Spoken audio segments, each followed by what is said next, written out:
नमस्कार साथियों, static GK की सीरीज में जैसा कि कल हमारा टॉपिक चल रहा था वन्यजीव संरक्षण परियोजना, अर्थात प्रमुख वन्यजीव संरक्षण परियोजनाएं थी। उसमें हमने कल की क्लास में देखा था, कल 5 परियोजनाएं कर लिए थे। उससे आगे आज देखते हैं। तो 6वीं परियोजना है हमारी कामिन मृग परियोजना। कामिन मृग परियोजना 1977 में शुरू हुई थी। इसकी शुरुआत 1977 में हुई थी। विशेषता यदि इसकी देखी जाए तो कामिन मृग मणिपुर में पाए जाते हैं। मृग यानी कि हिरन। तो कामिन हिरन जो है वह परियोजना चलाई गई थी। परियोजना से तात्पर्य है कि जैसे कोई प्रजाति विलुप्त होने के कगार पे हो या वह समाप्ति के कगार पे हो तो उसके लिए एक संरक्षण किया जाता है। सरकार के द्वारा उसे संरक्षित किया जाता है, अर्थात बनाए रखा जाता है। तो उसी के लिए ये परियोजनाएं या प्रोजेक्ट के तहत ये परियोजनाएं शुरू की जाती हैं। तो उसमें जो विशेषता है इसकी कि कामिन मृग मणिपुर में पाए जाते हैं। ये जो कामिन हिरन है यह मणिपुर राज्य में पाए जाते हैं। यह विश्व के दुर्लभ स्तनधारियों में से एक हैं। दुर्लभ से तात्पर्य जो प्रजाति समाप्त होने के कगार पे हैं उनमें से एक हैं। कामिन मृग परियोजना 1977 कामिन मृग मणिपुर में पाए जाते हैं और यह विश्व के दुर्लभ स्तनधारियों में से एक हैं। नेक्स्ट परियोजना है हमारी गैंडा परियोजना। गैंडा परियोजना 1987 में शुरू की गई थी। इस परियोजना की शुरुआत 1987 में की गई थी।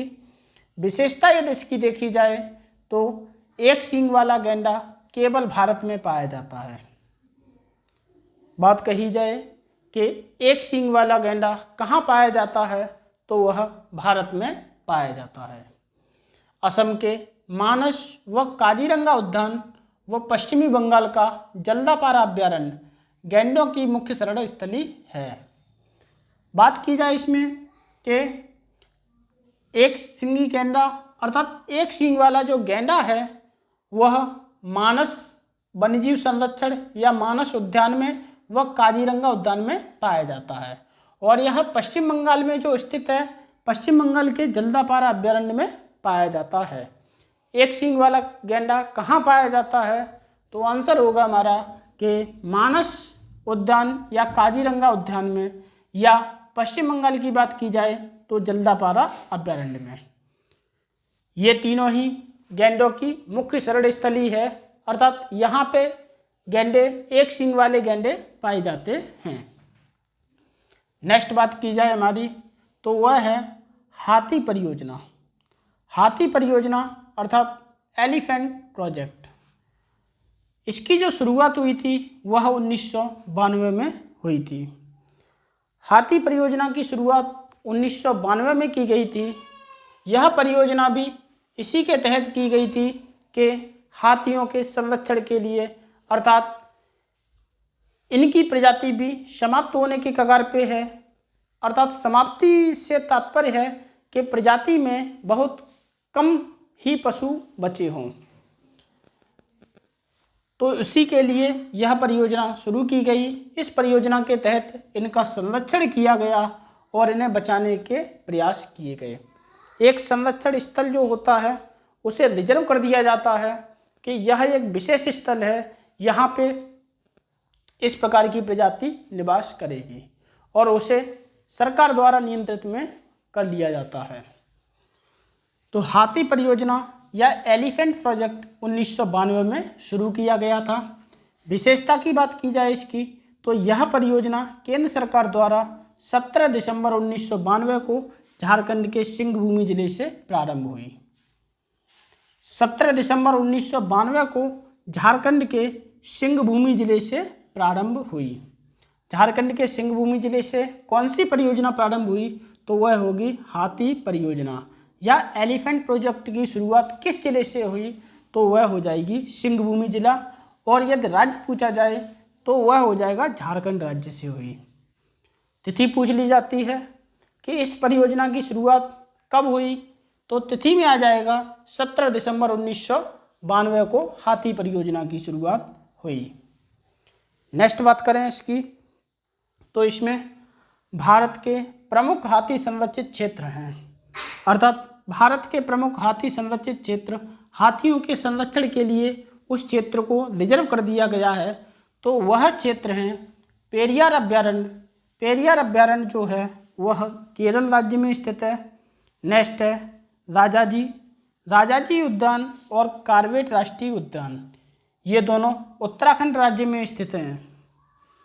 भारत के प्रमुख हाथी संरक्षित क्षेत्र हैं वह पेरियार अभ्यारण्य केरल में स्थित है और राजाजी व कार्बेट राष्ट्रीय उद्यान उत्तराखंड राज्य में स्थित है।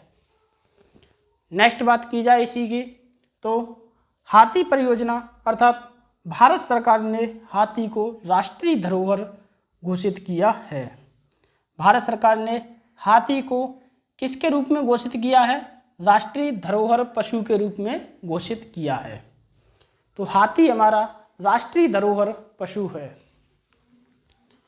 हाथी परियोजना में हमने देखा, यह परियोजना केंद्र सरकार द्वारा 17 दिसंबर 1992 को झारखंड के सिंहभूम जिले से प्रारंभ की गई और भारत के प्रमुख हाथी संरक्षित क्षेत्र जो हैं वह हैं पेरियार अभ्यारण्य केरल में जो स्थित है। नेक्स्ट राजाजी उद्यान और कार्बेट राष्ट्रीय उद्यान, ये दोनों उत्तराखंड राज्य में स्थित हैं। नेक्स्ट बात की जाए तो भारत सरकार ने हाथी रिजर्व को राष्ट्रीय धरोहर घोषित किया है, अर्थात भारत सरकार ने हाथी को राष्ट्रीय धरोहर पशु के रूप में घोषित कर दिया गया है।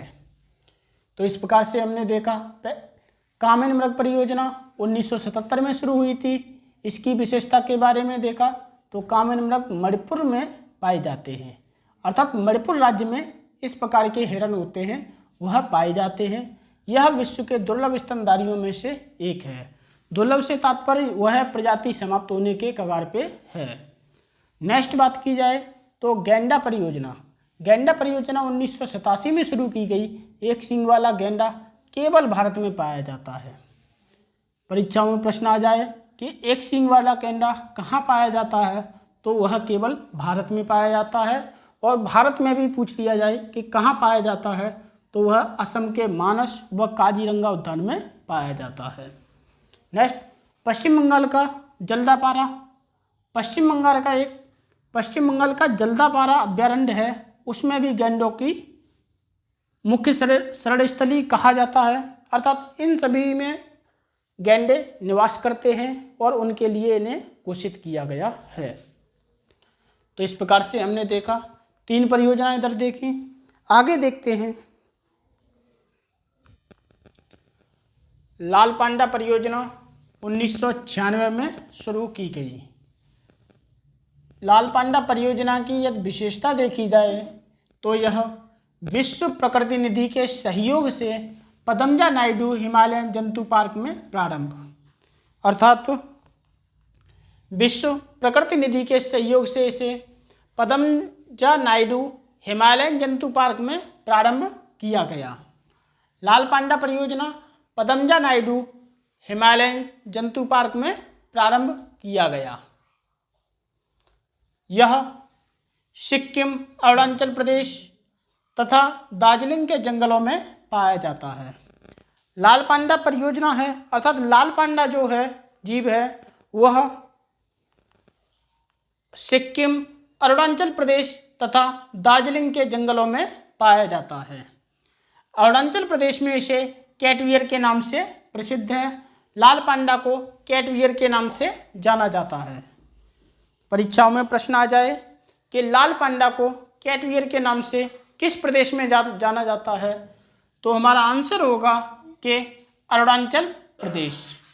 अरुणाचल प्रदेश में लाल पांडा को कैटवियर के नाम से जाना जाता है। नेक्स्ट बात करें हम गिद्ध संरक्षण परियोजना।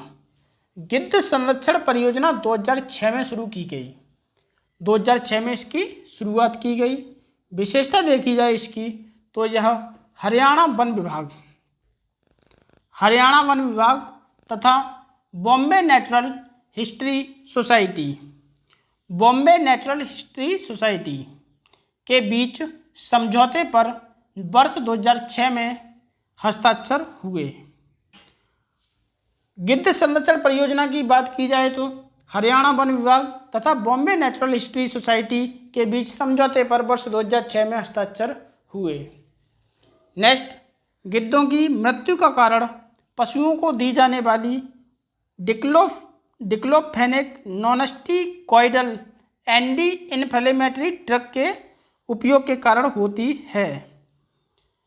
गिद्धों की मृत्यु का जो कारण बताया गया है वह बताया गया है कि गिद्ध जो हैं वह पशुओं को खाते हैं, मरे हुए पशुओं को खाते हैं, लेकिन पशुओं को जो दी जाने वाली ड्रग्स है उसका नाम है डिक्लोफेनेक नॉनस्टिकॉइडल एंटी इन्फ्लेमेटरी ड्रग। ये जो दवा है यह पशुओं को दी जाती है और जो मरे हुए पशु हैं उनको गिद्ध खाते हैं, तो उससे गिद्धों की मृत्यु का कारण पता लगाया गया कि इसी दवा से गिद्धों की मृत्यु हो रही है। तो उनके संरक्षण के लिए इसे 2006 में शुरू किया गया। गिद्ध संरक्षण परियोजना इसे 2006 में शुरू किया गया कि गिद्धों को बचाया जाए। तो इस प्रकार से आज के लिए इतना ही। मिलते हैं अगली क्लास में। धन्यवाद।